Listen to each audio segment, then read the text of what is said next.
and I've made this video in collaboration with Byte. And today's video, we'll be talking about what is chartered accountancy, what are the rules and responsibilities that they handle, and how it is as a career. So let's get started. So when I cleared my 12th, I had no clue about what career should I go ahead with. I was totally clueless about what CA is, and I had many questions in my mind, and I'm sure all of you young kids have the same too. So let's answer some of the questions, commonly asked questions. So firstly, who are chartered accountants and what do they do? So basically, they're the people who work with various sectors of the economy, providing them with financial advice and helping people with the management of their money. So as the name suggests, of course, chartered accountancy deals with managing of the financial accounts, but in today's world, it's not just limited to that. It also includes taxation, auditing, business strategy, law, and financial planning.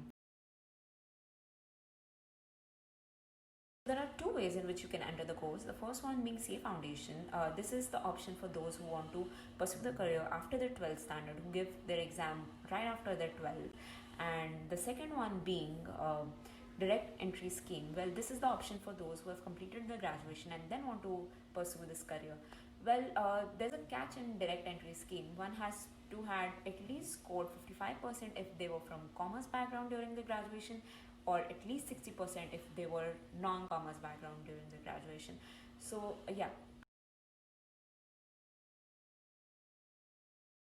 About the course structure, so you have to clear 3 examinations to become a CA. The first one being CA Foundation, the second one being IPC, that is intermediate, and the third and most difficult of all, finals. I cleared my examination in November 2018 attempt, and that time CPT was the name of CA Foundation exam, and IPC was called as IPCC, and finals were, yes, finals. Well, talking about how much time does it take to clear your CA exams, the first exam, CA Foundation, can be given right after your 12th standard, and after you clear your CA Foundation, you can give your IPCC after 9 months, and after you clear your IPCC, it takes around 3 years to complete your articleship, and then you can enroll for your CA finals. So it takes around 4 to 5 years to complete all your exams if you clear them in, of course, one go.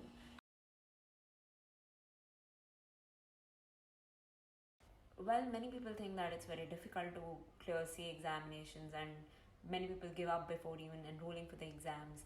They are really scared of the whole course. Well, of course, the passing percentage is too less and the course is so wide, but trust me, with the right amount of willpower, hard work, and guidance, it becomes a cakewalk to clear all your exams.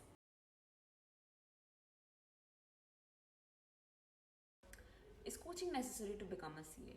Well, to answer that, it's not necessary, but it helps a lot, and some help is never bad.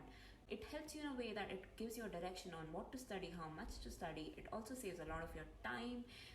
You get the expertise that you require, and it also depends on your caliber if you should be taking coaching or not. For instance, I didn't take coaching for CA Foundation, but others do because they need the help. I didn't take because I belong to ICSE board, and most of the course of CA Foundation matched with my 12th standard exam course, so I didn't actually feel the need for taking it. But I suppose CA finals was a cakewalk for me because the coaching that I took. I believe that CA articleship is the most important part of your whole CA journey, because this is when you enter the real world and get to learn about the practical aspect of the whole course. Well, I believe that one should take up and learn as much as possible during the 3-year period, and not for the sake of just learning, but to realize as what is meant for them. For instance, पूरे 3 साल अगर तुम सिर्फ statutory audit करते रहोगे, you won't realize tax क्या होता है, finance क्या होता है, and what if those were actually the fields for you.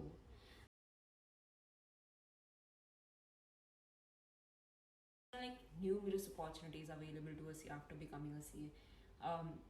You can actually start your own firm or become a partner in some existing consultancy firm, or you can work with an MNC, or you can become a teacher, or you can start your own business or your own startup. Well, with MNCs, there are various roles and responsibilities available for a CA. To list down some, They hire you for treasury roles or auditing or tax consultancies or financial planning and analysis. Well, the roles are not limited to this.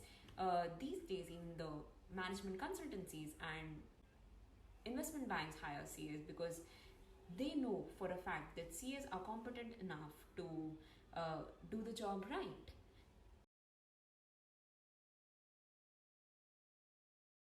Well, I had batchmates who were from Hindi medium, and some of them didn't do well in their 12th standard examinations, and they were not really good doers during their school time, but they worked so hard during the CA exams, and they were so regular with the studies. They completed all the homework, and to be honest, they scored more than I did, and some of them got India rank too. So yeah, you should not get scared, and it's really not eligibility criteria that you have to be English medium student or commerce student or a math student, or you have to had performed really good in your school, or you have to be very smart. It just depends on your hard work and smart work and your willpower, and you can actually clear your exams smoothly. Well, I generally see a myth that prevails that commerce students, and especially commerce students with maths, are the ideal students for CA examinations. And trust me, that's not true. You can be from any field, be it science or arts or commerce, have maths or do not. It still doesn't make a difference. Well, having maths is a plus point though, because the CA Foundation exam has certain subjects which are related to the 12th standard maths that you studied. So it's definitely a plus, but it's not the eligibility criteria that without maths you cannot enter the course. Well, all in all, my CA journey was amazing. It was totally magical, though there were ups and downs, but to be honest, I wouldn't trade my journey with anyone else in the whole wide world. It has made me the person I am today, it has made me more confident and stronger. And to be honest, though it's a tough ride, though there's a lot of hard work involved, but once you go through it, it's just, it's amazing afterwards. The world is a totally different place.